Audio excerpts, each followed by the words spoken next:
بەناوی خوای بەخشندەی میهرەبان بینەران و بیسەرانی خۆشەویستی کەناڵی ئاسمانی پەیام لە هەرکوێگەن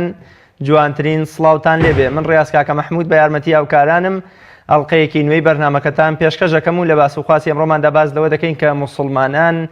لە ژیانی دنیایاندا پێویستە کێ بکەنە پێشەنگ و قودوەی خۆیان. خوای گەورە هەمیشە لە نێو کۆمەڵگە دواکەوت و داڕوخا و دوور لە بەها جوانەکان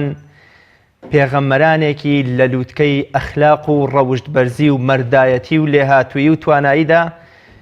ناردووە بۆ ئەو کۆمەڵگەیانە تاوەکو دەستی خەڵکی و جەماوەر لە گێژا و زۆنگاوی جەهالەت و تاریکی و دواکەوتوی دەربهێن و بەرەو لووتکەی کەماڵ و ئاسوودەیی و پلەی مرۆڤێتی بەرزیان کەنەوە. هەمیشە دەبینین لە هیچ کۆمەڵگەیەکی جاهیلیەت و دواکەوتودا هیچ کەسێک نەبووە هێندەی پێغەمبەران پلەپایە و شان و هەیبەت و کەسایەتی و ئەخلاقی لە هی خەڵکەکەی کۆمەڵگەکەی خۆی کەمتر بوو بێ. بگرە هەمیشە پێغەمبەران لە لووتکەی ڕەوش جوانی و ئەخلاق بەرزیدا بوون. بۆیە ئەبینین خوای گەورە لە قورئانی پیرۆزیشدا جوانترین وەسفی پێغەمبەرەکەی ئێمە دەکات صلی الله عليه وسلم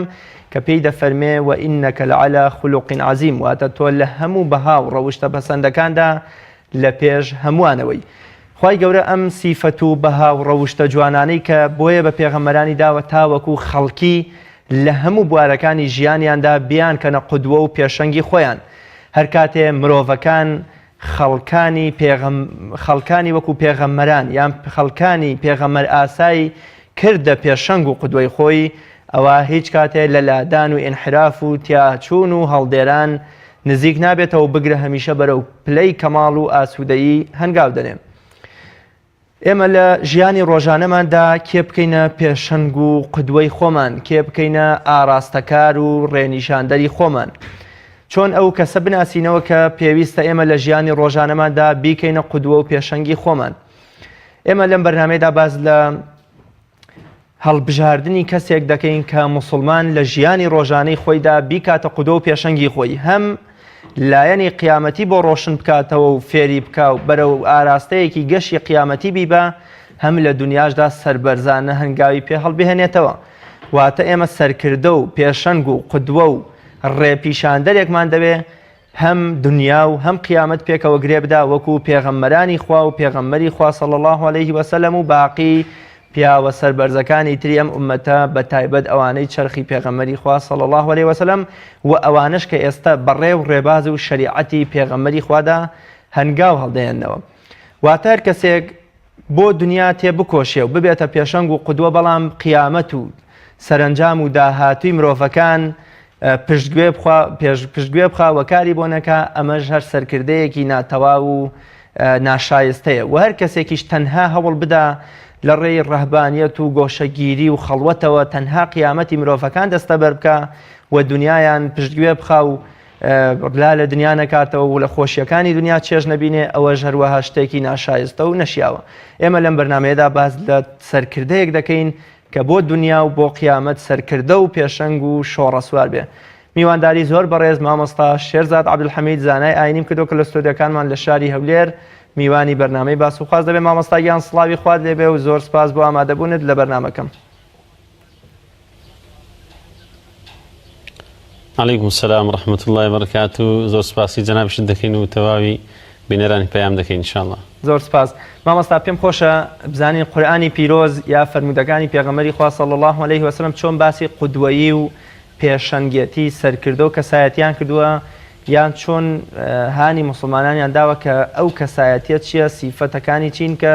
بیکەنە قودوە و پێشەنگ و ڕابەری خۆیان. بسم الله الرحمن الرحيم الحمد لله رب العالمين وصلى الله وسلم وبارك على سيدنا محمد وعلى آله وصحبه وسلم أجمعين. سلام ورحمة لخوشبوني خواهي قراء برجة سر همولاك من بەتایبەتی جەنابتان خوای گەورە پاداشتان داتەوە و تەواوی ئستافی پەیام و هەموو بینەرانی بەڕێز و خۆشەویست. دیارە ئەو بابەتە بابەتێکی زۆر گرینگە و زۆر هەستیارە، چونکە ئەگەر تەماشەی قورئانی پیرۆز بکەین و فرمودەکان پێغەمبەر صلی الله عليه وسلم بکەین و تەواوی سیرەتی پێغەمبەران عەلەیهیم الصەلاة وسەلام بکەین ڕۆحی مەبەستی ناردنی پێغەمبەران صلی الله عليه وسلم عليهم الصلاة والسلام ئەو مەبەستە بووە کە بەڕاستی هەڵبژاردننی دروست بووە بۆ پێشەنگ و پێشەواتیکردنی ژین و دینیان، چونکە پێغەمبەران عليهم الصلاة والسلام کە هاتینە ژین و دینیان بەیەکەوە بەستای تۆ بۆی بتوانن مرۆڤەکان بەختەوەر بکەن و بیانگێنن بە کەناری ئەمان و زەمانەتی تەواویان بدەنێ بەبێ ئەوەی کەوا هیچ چاو بەستکردن و یان خۆر لە چاوکردن و یان فێڵ لێکردنی تێدابی یان چاواشەکردنی تێدابی، بەڵکو پێچەوانەی هەموو ئایدۆلۆژیا و ئەفکار و یاخود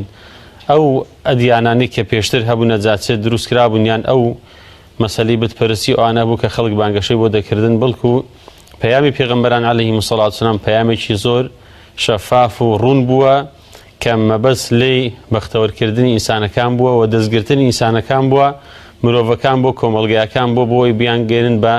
کەناری ئەمان و زەمان بەبێ ئەوەی کە داوای هیچ مقابل و بەرامبەرێکیان لێ بکەن. جا خدا رب العالمین دیارە لە قورئانی پیرۆز کە فەرمووە ئین تەنازەعتم فی شەیئین فەڕودوه إلی الله والرسول، هەر کاتێک ئێمە ئەگەر هات و کێشەیەکمان هەبوو مەشاکلێکمان هەبوو دەبێ بگەڕێن و چێ دەبێ بگەڕێن و لای خوا و لای پێغەمبەر صلی الله عليه وسلم بۆ چارەسەرکردنی کێشەکانمان. ئێمە وەکو مسلمان و دواتر وەکو کۆمەلگا بەگشتی لە دنیادا هەموو کۆمەلگایەکان چەند فلتەرێک هەیە، چەند حەمامێک هەیە کە بمانوێ پێشەنگ و یان پێشەوایەکان هەڵبژێرین. یەکەم فلتەر کە بریتێ لە فلتەری شەرعی حەمامی ئیمان، ئەو کەسێک کە دەیوێت پێشەنگاتی و پێشەواتی خەڵک بکە زۆر زۆر گرنگە سەرەتا بە حەمامی ئیماندا چوبی، خۆی خاوێن کردبیتەوە لە هەموو خۆپەرستی و هەلپەرستیەک، خۆی خاوێن کردبیتەوە لە هەموو ئەنانیەتێک و ئەو حەمامەیان ئەو فلتەرە شەرعیە هەموو قەرار و هەموو قووەتە هێزەکانی تێدابیتن، مەرکەزی قووەتی تێدابیتن، یاخود خاڵە گرنگە بە قووەتەکانی تێدابی کە بۆ پێشەنگ و پێشەوایەتی و قیادە و سیاداتی بشێتن کەسەکە. و ئەگەر لە ناو کۆمەلگای مسلمانش کە خەڵکێک لەوانەیە بڵێتن خۆ ئەو مەسەلەی ئیمان و کوفر نییە، مەسەلەی هەڵبژاردننی پێشەنگ و پێشەوە، ئەگەر تەماشای کۆمەلگای ئەوروپاش بکەین، کۆمەلگای کە دوورە لە دین، خۆ ئەوانش فلتەرێکیان هەیە کە ئەوەی بێوێ پێشەنگاتی بکە و پێشەوایەتی بکە دەبێت بۆ فلتەرە دابڕۆ بۆ حەمامە دابڕوە. جا ئەوە کە فلتەری شەرعی کە خۆی لێ بەری دەکاتن دەبێت فلتەری ئەخلاقی هەبیت، دەبێت کەسەکە کەسێکی بە ئەخلاق بی، بە ڕەوشت بی، و پاشتر فلتەرێکی دیکە دەبێت کەسێکی دەستپاک بی، پەرێزپاک بی، کەسێکی خاوێن بی، و دواتر فلتەرێکی دیکە دەبێت کەسەکە کەسێکی دادگەر بیتن، کەسێکی عدالت تحقیقکەر و جێبەجێکەر بیتن. خۆ ئەگەر ئەو سیفەتانی تێدا نەبوو، بۆ نمونە وەکو مسلمان ئەگەمەکە وەکو شەرعین فلتەری شەرعی باز دەکەین، ئەگەر ئەوانی تێدا نەبووە تەماشەش دەکەین ئەگەر فلتەر لە فلتەری ئەخلاقی و ڕەوشتی و دادگەری و یاخود هەموو شتە بەرز و بەقیمەتەکان لە هەمووان ساقیت بوو، فاشل بوو، شکستی هێنا، کەواتە ئەو کەسە شیاوی نییە کە ئێمە ڕیش و کاروباری خۆمانی بدەینە دەست و دواتر قۆرتەکانی دنیا و دۆزەخیشمان پێ پڕ بکاتەوە. بەڵکو دەبێت بەڕاستی چۆن کەسێک کە دەیوێت بەردی بناغی ژیانی خۆی دابنی، لۆ نمونە کە پرۆسی هاوسەرگیری جێبەجێ دەکاتن، هەنگاوی یەکەم دەبی هەڵبژاردننی دروستی هەبیتن. ئێمەش بەڕاستی ئەگەر بمانێت کەسێک بکەینە پێشەنگ بکەینە پێشەوە دەبی هەنگاوی یەکەمان هەنگاوێکی دروست بیتن، چونکە ئەگەر ئەو هەنگاوە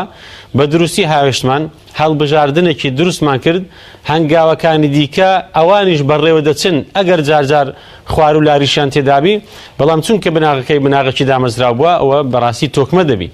ئەگەر تەماشای قورئانی پیرۆز بکەین، خدا رب العالمین چیرۆکێکی کورتمان لە بۆ باز دەکە کە باسی جالوت و تاڵوت و قەومەکەی تاڵوتی دەکاتن،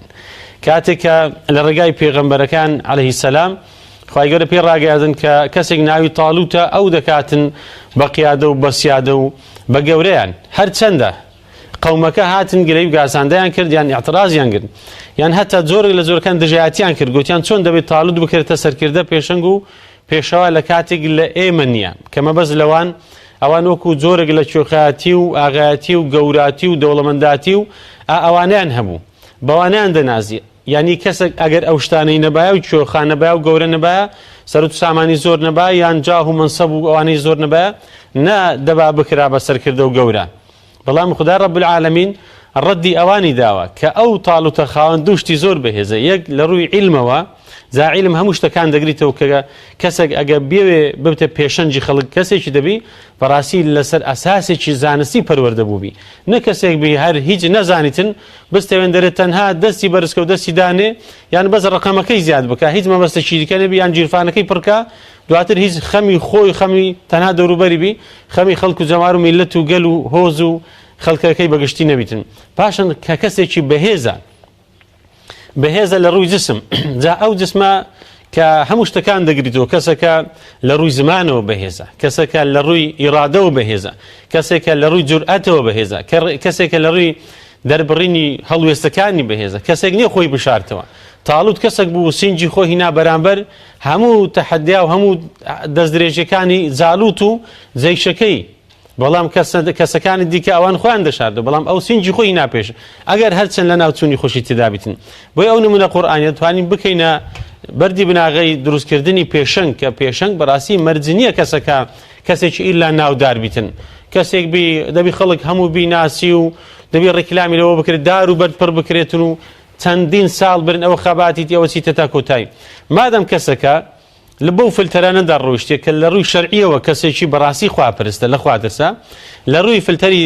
دادگەریەوە کەسێکی دادگەرە دژی زوڵمە ڕۆژێک دەستی نەبووە مەلەفی ڕەشی نەبووە و کەسێکە ڕازگۆی و کەسێکە ئەمینە و کەسێکە دەستپاکە و کەسێکی پەرێزپاکە بەو فلتەرانەکەدا ڕۆیشتیەوە خەڵک تەماشای کردی زۆرێک لە تەجروبەی کردیا ئەوانە دەتوانن سەرکەوتوو بن بەڵام غێری ئەوانە ئەگەر تەماشای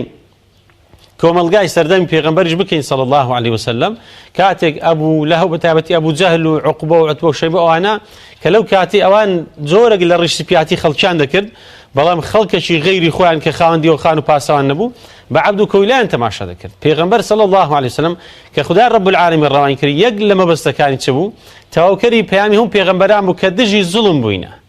کە دژی خۆسەپاندن بووینە حتى یەک نمونەی باز بکەین کە لە سەفەری ئیسرا میعراج پێغەمبەری خوا صلی الله علیه وسلم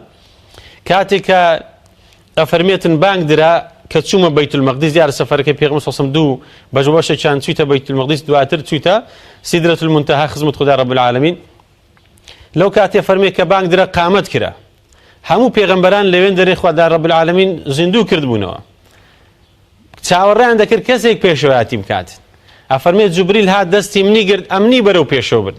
یعنی پێغەمبەر صلی الله علیه وسلم بەخۆی نەچوو پێشەوەیاتەکەی بکاتن بەڵکو پێشیان هێخسیان بەڵکو هەڵیان بژاردیە ئەوە لێرەدا ئەوە تێدەگەین کە ڕەتکردنەوەی سیستەمی دکتاتۆریەتە کەەوە ڕۆحی ئیسلامە ئیسلام بڕێزن هەر ئەوەنی ئەمە نوێژی بکەین بە ڕۆژی بین ئیسلام بریتە لە گۆڕانکاری ڕیشەیی ئەگەر بێت و کەسێک تەنها ئیسلامی بچووک بکاتەوە لە کونجی مزگەوتێ هیچ جیاوازێکی نابین لە بینی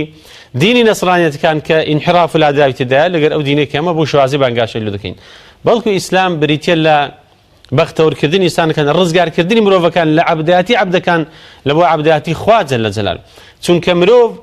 ئەگەر ئازاد بوو ئەو کاتە دەزانی چۆن بژی بەڵام کاتێک کۆیلە بوو ژیانی داگیر دەکرێت چونکە خاوەنی خۆی نییە کەسێک کە خاوەنی خۆی نەبی ناتوانانی هیچ بکە وەکو دەڵێن من لا یەکون لنفسه فكيف يكون لغيره کەسێک کە خاوەنی خۆی نەبی کەسێکی کۆپی پێسکراوبی یان وەکو بە بەغای بخوێنی قسەی غێری خۆی بکاتەوە خاوەن ئیرادەی خۆی نەبی خاوەن هەڵوێستی ڕوونی خۆی نەبی هەتا لە هەڵوێستەکان لە قسەکردنەکان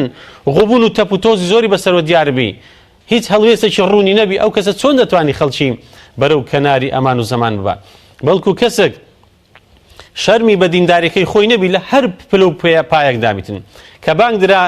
هەڵوێستی مسلمانەتی دیار بیتن لە هەر شوێنێک هەڕەشەک هەبوو لەسەر ئیسلام کەسێکی شەرمی بە مسلمانەتی نەبی و دواتر پەرێزی پاکبی مەلەفی ڕەش نەبی لە کوشتن و بڕین و دزی و گزی بەرامبەر خەڵکی کەسێک بی بۆ شێوازەی بیتن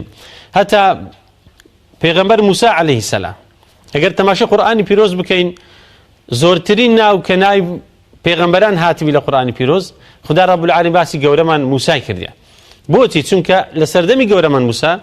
سیستەمە کە بوو سیستەمێکی دکتاتۆری سیستەمێکی خۆسەپاندن سیستەمە کە بە زۆرم لێ تەنها فیرعون دەیگو ئەوەی ئەمن دەڵێم ئەو تەواوە ئەوەی ئەمن قەرار بدەم هەر ئەو تەوا کەس ناتوانانی لام و جیمی بکە هەموو دەبی بەڵێ بکاتون هەموو دەبی سەری خۆی نوێی بکە و دەست لەسەر سینگ بداتن بەڵام گەورەمان موسا بڵێ عەفوەن وەگەزانی ئیسلامی پیرۆز گرنگیەکی زۆری بە دنیا و بە ئاخیرەتی مرۆڤەکان داواتە وەگە فەرمێ دنیا مەزرعی ئاخیرەتە تا چەند پێویستە سەرکردە گرێدەری ئەم دوو جیهانە بێ، واتە هەردوو جیهانی مرۆڤەکان ڕازاوە و گەشتر بکە لەسەر حسابی دنیا وەکۆڵێ قیامەتی مرۆڤەکان کاول نەکاو، لەسەر حسابی قیامەتیش وەکۆڵێ دنیای مرۆڤەکان تاڵ و ناخۆش و دوور لە بەرهەم و بەرژەوەندی نەکە. چۆن ئەبێ سەرکردەی لێهات و سەرکردەی لێزان پێشەنگ و قودوەی خەڵک هەردوو ژیانی مرۆڤەکان دابیم کا بە شێوازێک وەکۆڵێ هاوسەنگ و هاوتەریب بن. دیارە قسەی ئیمامی عەلی هەیە، خوای گەورە لێ ڕازی بکە، فەرمێ لەیسە الرەجل ڕەجولە الدونیا، ئەو پیاوانی بەستانها پیاوی دنیابی بڵێن وەڵای کەسێکی زۆر زانە و لە لەبانە و قسە زانە و زمانی لوسا لە هەموو زاویە و هەموو بابەتەکان قسەی خۆی هەیە، هەڵوێستی خۆی هەیە، بەڵام بۆ قیامەتەکەشی کەسێکی مفلیس بیتن، کەسێکی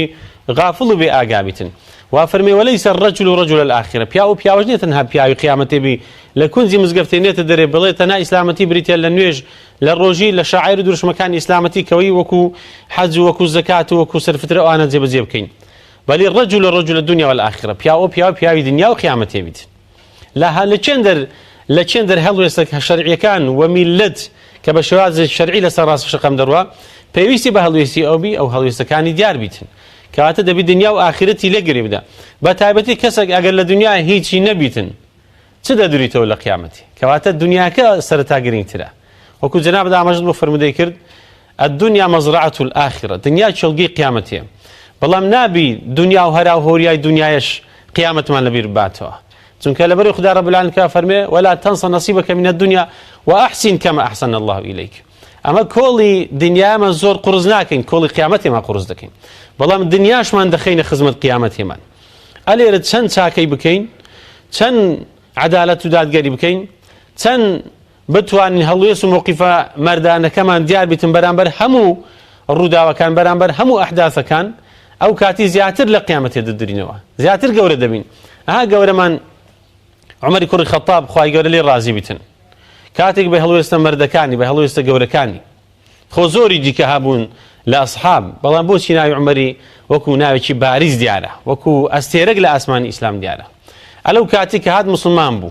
پیاوێکی بەهێز، چونکە ئەگەر کەسێک بەهێز بوو بەستە ناو هەر مەوقیعێکی دەبی هەڵوێستی بەهێزی هەبی.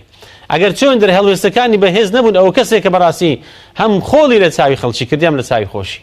هەم دنیا و قیامەتی خۆی وێران کردی، هەمی خەڵکیش بگشتی. جا لەو کاتێک هات موسڵمان ئەی پێغەمبەری خوا عەلەیهی سڵام فەرمی ئایا ئەوەی ئەمە هەڵماگرتی پەیامەکە حەق نییە کە لە دنیا تەمان سەرەتا؟ فەرمی بڵێ ئەی ئەوان نەحەق نین؟ فەرمی بڵێ ئەی عومەر وایە. فەرمی بۆچی دینەکەی ئاشکرا نەکەین؟ ئەوجا وەجاء الحەق وەزەهەق الباطل ئین الباطل کان زەهوقا. بەڕێزەکەم جەناب تو هەموو بینەران و هەموو خەڵکیش بەگشتی لە هەر شوێنەکەمە دەبین، لە هەر شوێنێک ئەوە معادلەیە، لە هەر شوێنێک کە حەق نەبوو باتڵ هەیە. باتڵش چ دروست دەکات؟ تەنها وێرانی، چونکە کە حەق نەبوو ئیلا باتڵ هەیە. ئەگەر کەسێک نەبوو قسەشی حەق بکاتن، خەڵک ئەگەر هەموو قسەی ناحەقیش بکە هیچ کەسێک هەڵوێستی نییە. بۆیە گەورەمان عومەری کوڕی خەتاب پێغەمبەر عەلەیهی سڵام فەرمێ لە ڕۆژی قیامەت خوای گەورە دەستی تۆ ئەوها بەرز دەکاتن بۆچی لەناو هەموو ئاپۆڕی خەڵکی لەبەر ئیسلامت بە عیزت کردی، ئیسلامت بەرز کردیە بە هەڵوێستە ڕوونەکانی، بە هەڵوێستە مەردەکانی. ئەوە لە دنیا ئەوەی کرد لە قیامەتێ بەو شێوازی دەدرێتەوە. کەواتە ئێمە لە دنیادا زۆرم پێ سەیرە، خەڵکێکمان هەیە 6-7 ساڵی تەمەن بەسەر دەبا، ینی خوای گەورە جەلە جەلالوو ئەو هەموو دەرفەتەی دەداتێ، هەموو دەرفەتە زێڕینە، چونکە تەمەن زۆر زێڕینە. ئەو هەموو دەرفەتە جوانەی هەیە، لەو هەموو دەرفەتەی لەو هەموو تەمەنێک کە دەڕواتن سبحان الله فما بكت عليهم السماء والأرض. نا خلشي آسمان نا خلشي زويش كذبوا يناقدي وكو فرعون كان أو همو دا صلاة الزورة أو همو قوتا أو همو تسكو زبخانه كهيبو، بلام كاتق لحق بكارنهات لدنيا دا خوزوري هبو، بلام كاتق لحق بكارنهات أو كاتي خسر الدنيا والآخرة ذلك هو الخسران المبين. دبت دوراوي دنيا وقيامتي، كواتا دنيا زور قرينجا كما بتوانين أو دنيا إلى خزمتي قيامتي من دابنين هەردوو کان بە یەکەوە بەستینەوە وەکو لاولاوە گریان بدەین تاکو هەم لە دنیا ڕووماسپی بەرامبەر خەڵک، هەم لە قیامەتیش ڕووماسپی بەرامبەر خوا جەلە جەلالوه. زۆر باش مامۆستاگیان. جا گەورەمان موسا عەلەیهی سەلام بەڵێ لە یەکێک لە کارنامەی حیزبە کوردەکاندا هاتووە دەڵێ سەرکردەی ئەم حیزبەی ئێمە دەبێت لە هەموو شتێکدا لە دواوە بێواتە لە ئیمتیازات و سەروەت و سامان و خۆشیەکانی دنیا تەنها لە مەرگ و شەهیدیدا لە پێشی پێشمەرگە و خەڵکەکانی دیکەوە بێ. سەرکردە تا چەند ئەبێت کاتێک کە ئێمە کردومانتە پێشەنگ و خودبەی خۆمان تا چەند ئەبێت لە کاتی ناڕەحەتی و نەبوونی و قەیرانەکاندا وەکو خەڵک بژی واتە لە کاتی هەبوونی مەترسیەک یام هێرشێکی دەرەکیدا خێرا فیزەیەکی ئەوروپا نەبڕێت و بەرە وڵاتێکی ئەمان و ئاسایش ڕابکە و خەڵکەکەی بکاتە مەترسیەوە. فرمودەیەکمانەیە کە شەوێک لە شەوەکان دەنگی تەقینەوەیەک بێ مەترسیەکی وا ڕوو لە مەدینەیەکە کاتێک خەڵکی بەرەو پیری دەنگەکە دەچن سەیرەکەم پێغەمبەری خوا صلی الله علیه و سلم وەکو پێشەنگ و قودوەیەکی دڵسۆز لەو سەری نێو باخ و خورماکانی مەدینەوە دێتەوە ئەمان و ئاسایشێک یام ئەمنیەتێ بە خەڵکەکە دەدا کەوا مەترسن هیچ شتێکی وەها نەبووە و من چوون بە دوای سەرچاوەی ئەو دەنگەدا. بەڵێ ڕاستە دیارە شتێکی واردە لە ژانی ئەسحاب لە کاتێک هەر ناخۆشیەک هەتا لە کاتی غەزایەکان لە کاتی شەڕ و ڕوبەڕووبوونەکان بەرامبەر بێباوەڕەکان ئەگەر زەخت و فشارێکی زۆریان لەسەر بایە خۆیان لە پشتی پێغەمبەر دەنا ینی پێغەمبەری خوا ساسم وەکو قەڵایەکی پۆڵاین وابوو هیچ کاتێک خۆی لە قەڵا پۆڵاینەکان نەشاردەوە تەنها قەراری دەربکاتن بەڵکو پێشەنگ بوو پێشەوا بووە لەگەڵ هەژارەکان پێغەمبەر سەڵڵاهو عەلەیهی وسەلەم هەژار بووە ئەوەتە ئەهلی سوفە کە کۆمەڵە خەڵکێکی فەقیر بوون جێگایان نەبوو پێغەمبەر صلی الله علیه و سلم ماڵی ئەوانی دابین کرد لە جیرانیتی خۆی لە لای خۆی بۆچی تاکە ڕۆژێ 5,000 ئەنبیان بینی بەسەریان بکاتەوە لە خۆشی و ناخۆشیەکان بەشداربی لەگەڵیان پێغەمبەری خوا صلی الله علیه و سلم ماڵی خۆی نەکردبوو لە خەڵک و جەماوەرەکەی خۆی حتا لە کێشە کۆمەڵایەتیەکان ئەگەر کەسێک کێشەی خێزانی هەبە دەهاتە خزمەت پێغەمبەر صلی الله علیه و سلم لەگەڵ ئەو هەموو سەرقاڵیەک کە هەیبوو پێغەمبەری خوا صلی الله علیه و سلم ئەو جا کێشەی ئەوانیشی چارەسەر دەکرد لەگەڵ ئەهلی عیلم پێغەمبەر صلی الله علیه و سلم ماڵی خۆی نەکردبوو لەگەڵ ئەوان بەڵکو ئەوانش بەڕاستی پێگەکی گەوریان هەبوو لە دڵی پێغەمبەر صلی الله علیه و سلم لەگەڵ ئەوانەی کە دادوەریان دەکرد ئەوانەی کە زانا بوون لە هەر بوارەکی کە شارەزا بوون حتا لەگەڵ چینی ئافرەتان پێغەمبەر صلی الله علیه و سلم ڕۆژێکی بۆ تەرخان کردبوون لە ناویان دادەنیشت هەر پرسیارێک هەر کاروبارێک کە تایبەت بە ئافرەتان پێغەمبەری خوا صلی الله علیه و سلم قیادە و سیادەی ئەوانیشی دەکرد کەواتە ئەگەر تەماشای جانبەکانی چونکە ئەمە بەڕاستی قورئانمان هەیە سونەتی پێغەمبەرمان هەیە صلی الله علیه و سلم کە شانازی پێ بکەین و وەکو خاڵی بەهێز و مەزدەری بەهێز سەر و چاوەی بەهێز تەماشایان بکەن پشتیان پێبەستین ئەو واریدە لە پێغەمبەر صلی الله علیه و سلم بۆیە هەر کاتێک کە سەرکردە لە خۆشیەکان بەشدار بوو لە ناخۆشیەکان بەشدار بوو ئەوە نیشانەی دڵسۆزیتی بەڵام هەر کاتێک لە خۆشیەکان بەشدار بوو لە ناخۆشیەکان وەکو بەرزەکی بانان لۆی دەرچوو یەکەم کەس بوو کە پێشەوە و ناو خەڵک و جەماوەرەکەی بەجێهێشت ئەو بە کەسێکە کەسێکی خۆپەرستە بەڵکو فێڵی لەو خەڵکی کردێت چەندی ساڵە کە خۆی بەسەرکردەوە بە ڕیشتپی خەڵکی تەماشا کردیان بەڵام ئەگەر تەماشای سەرکردەی موسڵمانان بکەین یان سیفەتی قیاداتی بکەین زۆربەی ئەو کەسانی کە سیفەتی قیاداتیان هەبووە لەناو خەڵکەکەی خۆیان مردینە و لەناو خەڵکەکەی خۆیان وفاتیان کردیان یان لە بەرەکانی جەنگ بەرامبەر دوژمنەکان ڕۆح خۆیان جانی خۆیان بەخت کردیان بۆیە بەڕاستی کەسێک نابێ هەر قسەی بکە و بەیان نامی دەربکات دەبێ هەڵوێستەکان هەڵوێستی عەمەلی بن ئەوڕۆ خەڵک زۆری خواردیە و تێر بووە لەو قسانی کە خەڵک هاواری دەکە و زۆر بەیان نامی دەردەکە و قسەی زل دەکاتن وەلە ئیسلامیش ئەگەر تەماشا بکەین خوای گەورە سەرزنشتی توندی جوولەکەکان دەکاتن ئەهلی کیتاب ئەفەرمێ ئەفەتەئمورون الناس بالبر وتنسون أنفسكم وأنتم تتلون الكتاب أفلا تعقلون هو أهل كتاب بۆچە فەرمان بە خەڵکی دەکەن ئەوەی بکەن بەڵام خۆتان نایکەن لە کاتێکدا دەزان بۆ نمونە ئەگەر بڵێن خەڵکی کارەبای زۆر بەکارمەینە ئاوی زۆر سرف مەکە یان ئیسراف لەوەی مەکە بەڵام خەڵکەکە تەماشا بکە ئەو 24 ساعات کارەبای هەبی یان ئاوی بڕواتن یان لە ڤێلا بەرزەکان بیتن هەر ڕۆژە لە وڵاتەکی سەیران و گەشتی بکاتن خەڵک چۆن دەتوانی قسەی ئەو سەرکردەی جێبەجێ بکاتن پێغەمبەر صلی الله علیه و سلم لە یەکێک لە جەنگەکان کە زەنگی خەندەق بوو ئەلو کاتە ئەسحابەیەک دێتە خزمەتی ئەی پێغەمبەری خوا زۆر شەکەتین کە وەکو هاوڵاتی یان وەکو جوندی و سەرباز 3 ڕۆژ و 3 شەوە ئێمە بەس تەنها خەندەق لێت دەین فەرمووی پێغەمبەری خوا زۆر برسیمە هەتا کراسەکەی خۆی بەرز کردەوە بەردی لە زگی خۆی بەستا بوو لە برسان بۆی نەچەمێتەوە پێغەمبەری خوا صلی الله علیه و سلم پارۆنانێکی پێ نەبوو کە زگی ئەو هاوڵاتی خۆی تێر بکاتن بەڵکو دەبێت شتێکی وەڵام بداتەوە کە شتێکی منتیقی بێ عەقلی بێ و قەنەعەتی پێ بکاتن. پێغەمبەری خوا صلی الله علیه وسلم کە کراسەکەی خۆی بەرز کردەوە دوو بەردی ڕزجی خۆی بەستا بوو لە برسان بۆی نەچەمێتەوە. فەرمی سەرکردەکەت تەماشاکە و خۆشت تەماشاکە بزانە چۆن لەگەڵ خەڵکەکەی ژیا پێغەمبەر صلی الله علیه وسلم بەرماوەی دەوی ئەسحاب و یارەکانی خۆی خواردیە. ئەوڕۆ چه کەسێک ئامادەیە بەرماوەی کەسەکان دەوروبەرەکانی خۆی بخواتەوە کەواتە لە هەموو خۆشی و ناخۆش هەر کەسێک ئەگەر ئەوانەی ئەو ڕۆپڕوپاگەندەی میراتی پێغەمبەری خوا دەکەن صلی الله علیه وسلم کە خەڵک زۆر چاویان لەسەرە ئەگەر وەکو پێغەمبەری خوا صلی الله علیه وسلم هەنگاو ننێن وەکو قیادە و سیادەکانی مسلمانان هەنگاو ننێن بەڕاستی دەبی علامەتی پرسیار لەسەریان دروست دەبی و ئەو خەڵکە بێدینەش کە ئەگەر خۆی بەری بکات لە ئیسلام ئەگەر پڕوپاگەندەی بۆ نمونە خەڵکێکی دادوەر بکاتن خەڵکێکی دادگەر بکە عادیل بکە تەماشەی پێوەرهێ لەو ئەوروپای کە 4 سارزاڵ خەڵکی دەگۆڕن دێن دموچاوەکان دەگۆڕدرێن ئەگەر ئەو عەدالەتی ئەوان هەیتیان نەیبیتن ئەوەش دەکەوێتە ژێر پرسیار کەواتە هەمووی دەبێتە بەڵقی سەر ئاو دەبێتە هەباء منثورا بۆیە خەڵک ئەوڕۆ ئەوەندەی چاوی لەسەر هەڵوێستە گرنگ و عەمەلیەکان هەیە چاوی لەسەر قسەکان نییە هەتا لە قورئان خوای گەورە زەمی مسلمانیش دەکات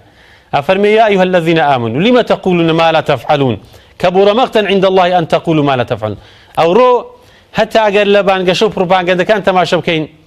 هر كسو بياري خوي دا هر داري وكو كردواري داريت كس بدوي خوي نار ترشا بلام آية دبي جهان راز بكاتن دبي جهان مصداقية الله خلق داها بيتن دبي جهان بريزي باق بيتن دبي جهان لصفي جماورو خلشي الرشو رود دا بيتن دەبی چی هەن فێر لە خەڵکی نەکاتن بۆی ئەوڕۆکە زۆر زۆر گرینگە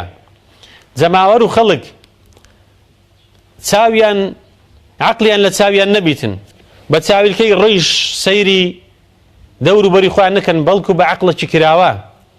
بەو تەجروبەی چەند ساڵ کە لەناو کۆمەلگادان لە موجتەمەعدایە بەو شێوازەی فلتەرەکان بەکاربینی ئەگەر موسڵمانی فلتەری شەرعی بەکاربینە هەڵوێستە شەریعەکان لە کێندەرە ئەوان ئامادە بووینە هەڵوێستە لە سەفی مەزلومەکان چێ بووینە ئەوان ڕەچاو بکە تەماشا بکاتن بۆیە بەڕاستی خەڵک دەبیت چاوکراوەتر بی و بەرچاو ڕۆشنتر بیتن بۆی بتوانی هەنگاوی دروست باوی هەڵبژاردن دروست بکاتن بەڵێ زۆر باش مامۆستایان هەر لە نێو موسڵماناندا پێڕ و گروپی وا هەن کە خەڵکانێک بە ناوی وەلی ئەمر و کاربەدەستی موسڵمانان دەناسێنن کە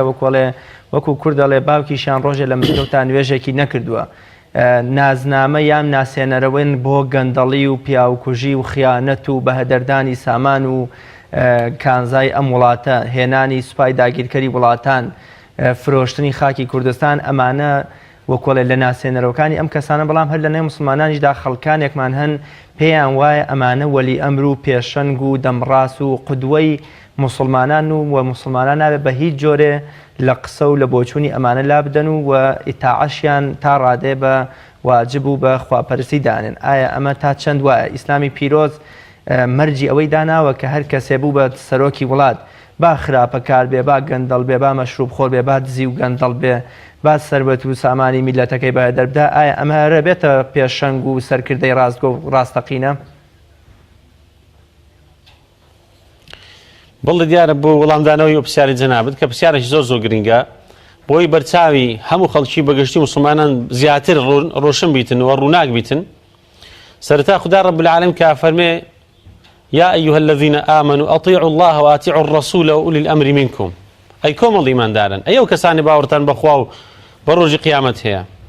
فرمان كان إخوات جيب جيكن فرماني پیغمبر صلى الله عليه وسلم جيب جيكن وفرماني أو برپرسو أو سركردش جيب جيكن كالخوتانا ألير ما بس كالخوتانا ديارة تفسير رون وآشكراي هي بەڵام خەڵکە کە دێت تەویلات دەکە لە بەرژەوەندی خۆی بەکاردێنی یان کەسێکی دیکە لە برسان لە ترسان تەفسیرەکەی بۆ دەکاتن ئەوە شتێکی زۆر سادەیە زۆر ئاساییە لەبەرەوەی لە هەموو سەردەمەکان هەبوونە ئەوانە کە لۆ سەڵاتینەکان لۆ بێدینەکان هەزارەها جار ئاەتەکانی قورئانیان تەویلی هەڵیان بۆ کردینە بەس بۆ ئەوەی کە فوتەکی دابن بە بەژن باڵای ئەواندا هەڵبێن بەڵام ڕۆحی ئیسلامت کە ڕۆحی ئاەتەکەی چییە کاتێک فەرمانی خوا پێغەمبەر صلی الله علیه و سلم جێبەجێ دەکەین و فەرمانی ئەو کەسەش جێبەجێ دەکەین کە لە خۆتانە مەبەست ئەوەیە کەسێکی دەست بە دەست نوێژ بی کەسێک بی قورئان پیادە بکە فەرمودەی پێغەمبەر صلی الله علیه و سلم پیادە بکە ئەگەر کەسێک لە خۆتان بوو ئەو هانە بوو کەواتە ئەو لە خۆتان نییە با ناوەکی دیکەشی لەبێ یان هەڵگری باگراوەندەکی دیکەش بیتن و پێغەمبەری خۆشەویستمان صلی الله عليه وسلم کە ڕۆژێکیان کۆمەڵە مسلمانێکی بە مهمەیەک ناردە شوێنێکی کەسێکی کرد بە برا گەورە لەسەریان فەرمووی لە هەموو هەڵوێستەکان ئێوە دەبێ ئیتاعی ئەو برا گەورەتان بکەن لە ڕێی کە ڕۆیشتن دوای ئەوەی کە هەموو مرۆڤن دیارە مرۆڤەکان هەموو قابلیەتی هەڵیان هەیە وەکو ئەفەرمێ پێغەمبەری خوا صلی الله علیه وسلم كل بني آدم خطاء وخير الخطائين التوابون ئەفەرمێ لە ڕێگادا کە ڕۆیشتن گەیشتە شوێنێکی مقۆمەخۆ دەنگەدەنجیان لێ دروست بوو یان منازعیان لێ دروست بوو یان جۆرێک لە ململانەیەک دروست بوو بۆیە سەرکردەکە جۆرێک ویستی ئینتیقامی بەکاربینی تۆڵە سەندنەوەی بەکاربینی خۆ سەحابەش بوون هەمیان لە پشتی پێغەمبەر بوون صلی الله علیه وسلم کەس لەوان گەورەتر نەبووە پاشی پێغەمبەر صلی الله علیه وسلم باشترین جیلی ئەصحاب بووە کە خدای رب العالمین فەرمێ رضي الله عنهم ورضوا عنه ذلك لمن خشى ربه کە خوا لە دنیا لێیان ڕازی و لە قیامەتش ڕازی نایی چەند ئینسانی گەورە بووینە کە سەید قوتب فەرمێ جیلی وەکوان قەت دروست نابیتەوە چونکە ئەوانە کەسانێک بوون ڕیجال رباه الرجل ئەوانە پیاوانێک بوون پیاوەک ئەوانە دروست کرد کە خوا ئەوی پەروەردە کرد کە پێغەمبەر صلی الله عليه وسلم ئەوجا کە ڕۆیشتن لەو شوێنێ کە بۆ مناقەشەیان لەو کاتە فەرمووی بە جوندەکانی سەربازەکانی بڕۆن قۆرتێکی گەورە دێدەن قۆرتێکی گەورەیان لێدا جا فەرمانی کرد بڕۆن دار و چیرکەداری کۆکەنەوە کۆیان کردەوە فەرمانی کرد بێخنن ناو قۆرتەکەی وایان کرد فەرمانی کرد ئاگری تێبەردن ئاگرێکی گەورەیان کردەوە جا فەرمانی کرد ڕێز ببەستن ڕێزیان بەستە ئەو جا فەرمانی کرد یەک خۆیان بێخنە ناو ئاگرەکەی بەڵام ئەلێرە ئەصحاب هۆشیار بوون چونکە جوان لە قورئان و سونەت گەیشتبوون ئەوە زۆر گرینگە ئێمە قورئان و سونەت چۆن هاتی ئەو هاتی بگەین نەک بە کەیفی خۆمان تەویلی بکەین نەک بە بەژن و باڵە خەڵکەچکەی داهێڵ بڵین بەڵکو قورئان و سونەت چۆن هاتی ئەوها پێناسەی بکەین زۆرم پێ عەجیبە خەڵکەکەی ینی دێت دەڵێ ئێمە لەسەر قورئان و سونەتین بەڵام تەماشا کە تەویلاتی چۆن لە بۆ ئاياتەکان و فەرمودەکانی پێغەمبەر صلی الله علیه وسلم دەکاتن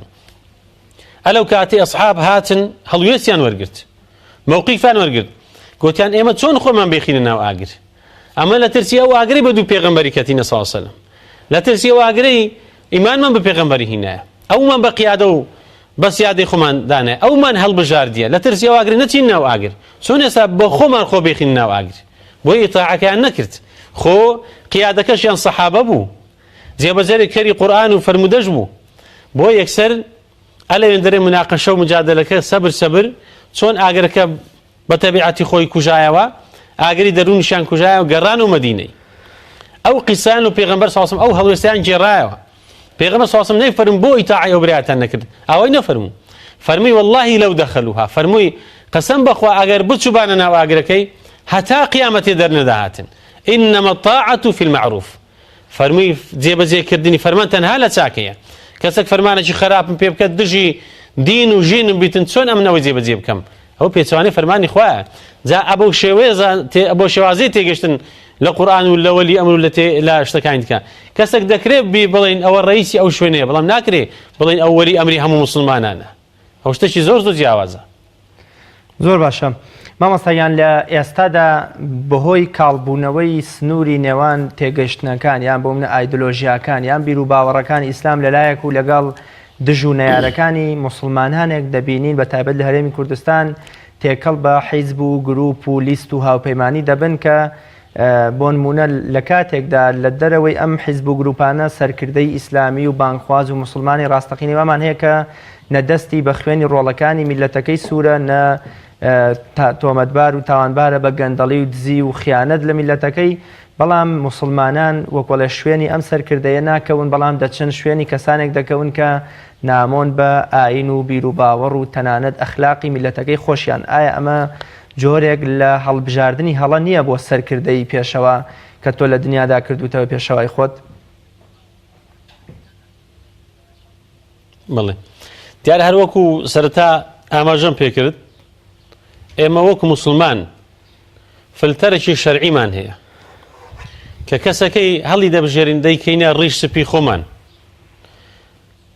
ئەوە کەسێک بی بەڕاستی دەبی هەموو ئەو خاڵە بەهێزانی تێدابی کە لە قورئان و لە فرمودەی پێغەمبەری صلی الله علیه وسلم ئەگەر هاتو ئەومان نەکرد ئەو بەڕاستی فێڵمان لە خۆمان کردیە و فێڵیشمان لە دەوروبەری خۆمان کردیە بەڵام ئەو ڕۆ بەداخەوە هەر خەڵکەودێتن بە جۆرێک تفسير و تأويلي آياتكان دكاتن وفرمودكان پیغمبر دكا صلى الله عليه وسلم ليرو أمن وكو شخصي خم ڕای دەگەێنم کە من لێرە نامەوێت پڕوپاگەندە لە هیچ کەسێک بکەم چونکە ئەو بەرنامەکە ڕوونکردنەوەی هەڵوێستە شەرعیەکانە بەرنامەیەک نییە بەرنامێکی ئینتیخابی بی پڕوپاگەندە و ڕیکلام لە بۆ کلایەنێکی دیاریکرا بکرێت بەڵام هەڵوێستە شەرعیەکان زۆر گرنگە ڕوون بکرێتەوە کەسی مسلمان بەڕاستی دەبێ متمانەی بە کەسی مسلمان و بڕوادار و پەرهیزپاک بیتن لەبەرەوەی کەسێکی دیکەی غەیرە مسلمان یان غەیرە هەڵگیری باگراوندێکی ئیسلامەتی جێگای متمانەی نییە هەتا سەر لە بە مسلمانی چونکە خەڵک بەگشتی مسلمانش بە تایبەتی ئەو جۆرە کەسانە بە زۆر جۆران تاقی کرانەوە بەڵام لە تاقیکردنەوەکان نەک هەر دەرنەچوون بەڵکو تووشی شکستی گەورەش بوون جا پێغەمبەریش دەفەرمێ صلی الله عليه وسلم مسلمان کەسێک نییە مار لە کونێکەوە لە شوێنێکەوە دوو جار بیگەزێ ئەگەر جاری یەکەم مارەکە گەزی واتە پێیوەدا نابێت جاری دووەم پێوە بداتن ئەگەر ئەو جارش پێوەدا کەواتە وەکو شەیتان لە قیامەتێ بە خەڵکەکەی دەڵێتن فەلا تەلومونی وەلوموا ئەنفسەکوم نابێ لۆمەی ئەو کەسانە بکە کە دەستیان بڕیە و فێڵیان لێکردێت دەبێ لۆمەی خۆی بکاتن چونکە ئەو هەنگاوە یەکەم کە داوێ ئەگەر هەنگاوەکە شەرعی بوو هەنگاوەکی تەندروست بوو هەڵبژارنەکی دروست بوو هەنگاوەکان کە زۆر بە ئاسانی دەهیاوێ بۆیە دەبێ بیر بکاتەوە ئیمامی عەلی خوا لێی ڕازی بێ تەمەنی منداڵ بوو پێغەمبەری خۆشەویست صلی الله عليه وسلم فەرمووی ئەی عەلی خوای گەورە پلوپایی پێغەمبەراتی دامی ئەمنی هەڵبژاردی بە پێغەمبەر وەرە باوەڕم پێ بکە ئیمانم پێ بینە بزانە سوبحان الله هەڵوێستا ناوازەی گەورەمان عەلی کوڕی ئەبی تاڵب ئایا مسلمانەتی شتێکی خراپ بوو نەخێر زۆر زۆر چاک بووە چونکە ڕزگاربوون بووە لە هەموو شتە نزمەکان بەرزبوونەوە بووە إن الله يرفع بهذا الكتاب أقواما ويضع به آخرين خوای گەورە بەهۆی دەستگرتن بە قورئان ئەوانەی دەستیان پێوەگر بەرزی کردن ئەوانەی دیکە هەموو تووشی شکست و لادان و داڕوخان و لەناوچوون بوون وەکو ڕۆم و فارسەکان و ئیمپراتۆرەکانیان بەڵام ئیمامی عەلی فەرمووی ئەی محەممەد عليه الصلاة والسلام ڕاستەوخۆ ئیمان پێ ناینم دەچم بیر دەکەم بزەم ئەو داواکاریەت و فکری لێ دەکەم و چەند باشە چەند خێرە چەند تووشی بەختەوەریم دەکات ئەوڕۆ زۆر زۆر گرنگە ئێمە کە هەنگاوێکی گەورە داوین پێویستە بیرێکی گەورەی لێ بکەینەوە ئەگەر کەسێک بازرگانی بکاتن لەسەر دەستەبەرکردن و قازانجکردنی شتێکی دنیایی لەوانە زۆر پلانی دابنێتن هەتا ئەو مەکسەبەی بەدەستبێنی ئەو ماڵەی بەدەستبێنیتن فەکەیفە و ئەگەر بتێ بڕیاری گۆڕانکار ڕیشەیی بدەی بەڕاستی دەبێت جوان بیر بکەیەوە چونکە زۆر جارن بەهۆی بیر نەکردنەوەمان ئاخیری بیرەکانمان هەموو دادەخرێن تووشی لە جیاتی سەرکردایەتی بین کلکایەتی و ئەوانشمان بەبەر ناکەویتن بۆیە زۆر زۆر گرنگە ئێمە هەتا کەسانێکە بن دەست بە دەستنوێژ بن پەڕێزپاک بن ئەو کەسانە بەڕاستی جێگای ئەوە نەکە ئەمە برایەتیان لەگەڵ بکەین و دۆستایەتیان لەگەڵ بکەین و هەڵوێستە مەرداتی و گەوراتیەکانیان ڕەچاو بکەین نە کەسانێکی دیکە کە پەرێزیان خراپە زۆر باش مامۆستاگیان کۆتا پرسیارم باز لە وەکو ئەزانین دەنگدان و هەڵبژاردن لە بەردەماندا ئیسلامی پیرۆزیش دەبێت بۆ هەموو پێشهات و ڕووداوێک قسە و بۆچوونی خۆی هەبێ تا چەند لە دەنگداندا هاوڵاتی دەنگدەر پێویستە بە هۆشیاریەکی ئاگایانەوە یان بە ئاگاییەکی باشەوە سەرکردەی خۆی یان پێشەنگ و قودوەیەکی خۆی کە دەینێرێتە شوێنێکەوە شەڕی مافەکانی بۆ دەکا یان بۆمنە دەستکەوتەکانی ئەپارێزێ و میلەتەکەی سەربەرزەکات تا چەند دەنگدان وێستگە و شوێنێکە بۆ هەڵبژاردننی کەسێتێکی نمونەیی سەرکردە و پێشەوایەکی دڵسۆز و ڕاستەقینە دیارە ئەوڕۆ کە گەر تەماشا بکەین بە شێوازێکی گشتی تاکە شتێک کە مابیتەوە بتوانی گۆڕانکاری دروستکاتن لەو شتە دنیایانە کە ئێستا خەڵک هەیە تەماشای دەکات بریتە لەو هەڵبژاردانە کە هەیە دیارە لە ئیسلامەتی شتێکی ئەگەر قسەی زانانی هەندێک لەسەر هەندێک دەڵێن حرامە و دروست نییە ئەوانە بەڵام زۆرێک لە هەموو بە حەلالیان دانێت چونکە ئەوە شتێکی ئاسایی مافێکی سەرەتایی هاوڵاتی کە بتوانی ئەو دەنگەی بداتن هەتا زانانی گەورە ئەو خەڵکانی کە لە ئەوروپادا دەژین کە لێو دەرێ حکامەکان خۆ مسلمان ژینە ڕایان پێدانە کە بچن باشترینەکەی هەڵبژێرن لەبەرەوەی خوددا رب العالمین کە فەرمی الذين يستمعون القول فيتبعون أحسنه ئێستا ئەمە لەو پڕوپاگەندە و ڕیکلامەی کە ئێستا دەیکەن خەڵک بانگەشەی لێ دەکاتن ئومێد دەکەین بە سەلامەتی بڕوە و بە سەلامەتیش کۆتایی پێبێتن هەر یەکە و بەشان و باری خۆیدا هەڵدەرێ و بواری دەینتە چۆکان لە قسەکردنەکان لە بەیاننامەکان لە ڕیکلامەکان بەڵام ئایا سەرنجامەکەی وایە ئەوە لەوانەیە بەڕاستی جێگای پرسیاری زۆر دروست بکاتن بەڵام هاوڵاتی تاکە شتێک هەیتی کە خەتێکی ڕاستە یان سەحێکە یان زەربێکە لە شتێکی داتن بەو هەڵوێستەی دەتوانیتن